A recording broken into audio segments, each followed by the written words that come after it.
Nous sommes ici sur les hauteurs de Rocamadour. Ici vivent 150 macaques de barbarie. Ici, qu'on soit grand et petit, c'est un véritable bonheur de se promener au milieu de ces singes et de les observer. Outre la beauté du site, c'est le bien-être des animaux qui frappe immédiatement. Comment en serait-il autrement? Ici, les animaux sont rois. De vastes zones leur sont réservées pour leur tranquillité et ils reçoivent une alimentation équilibrée. Ils n'ont pas à craindre de prédateurs et peuvent évoluer en toute liberté.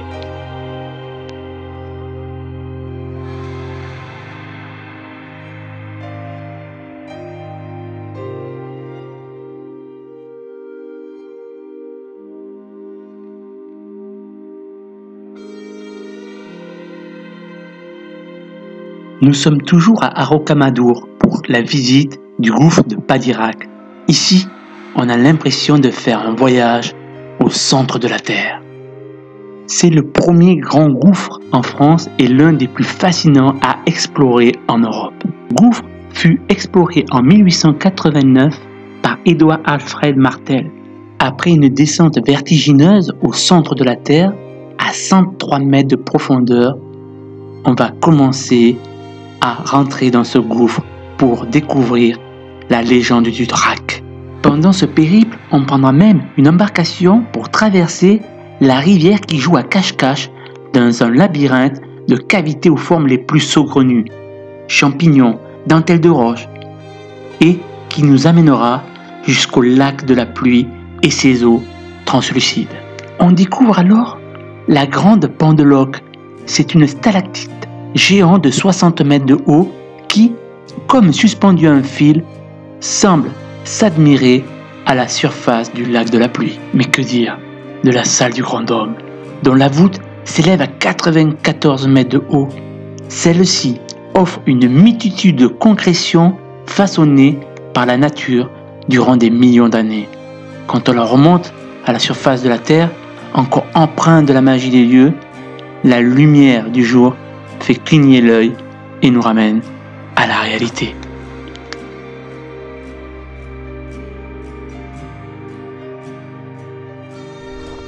Justement, prenons le Grand Air dans le Lot, dans cette plus haute cascade du département et ses 30 mètres de hauteur.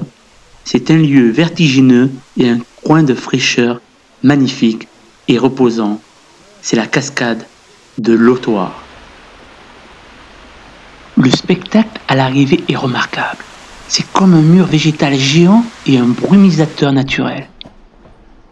Situé dans le vallon du Quercy, il est demandé de ne pas marcher dans le ruisseau et de ne pas s'y baigner afin de préserver le site.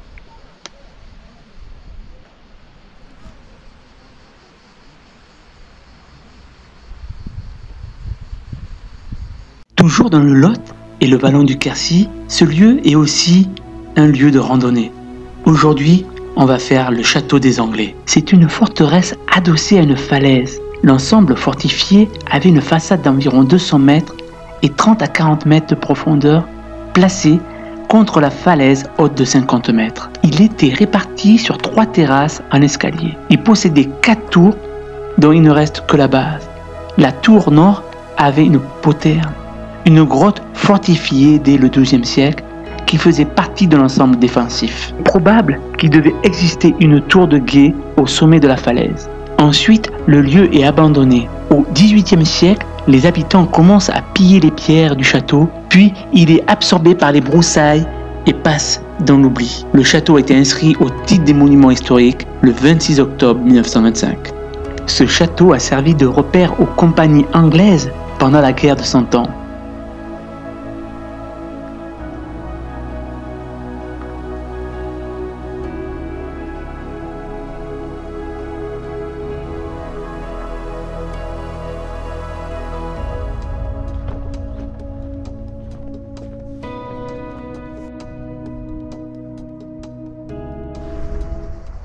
Voilà, magnifique roche, hein.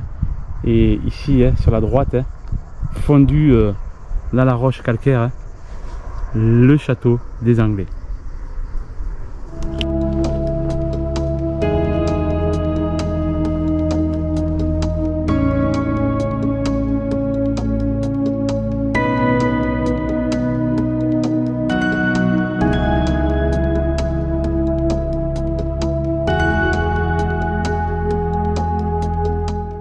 Voici le village Calonge-la-Rouge. Construit sur la faille géologique de Messac, Calonge-la-Rouge doit son nom à son grès rouge qui le rend si atypique. Le mystère de cette couleur réside dans sa teneur en oxyde de fer. Ce village fait partie aussi d'un itinéraire tranquille pour les marcheurs qui rejoignent Compostelle.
Saint-Cyr-la-Popie, perché au-dessus de la rivière Lot, le village médiéval s'ajuste à sa falaise d'une façon spectaculaire. Ce village reste ce bijou éternel sur lequel le temps semble glisser sans y primer sa marque. Tout droit sorti du Moyen-Âge, le village, étant partie classé monument historique, se découvre à pied, comme pour mieux se laisser imprégner par la noblesse de son architecture.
Voilà, n'hésitez pas si vous venez en Dordogne, d'aller à Marseilhac-des-Sellés et Passion Aventure et vous pouvez vraiment comme ça naviguer. Le spectacle est tout simplement magnifique.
Cette région est vraiment riche, que ce soit le Lot, la Dordogne, la Corrèze.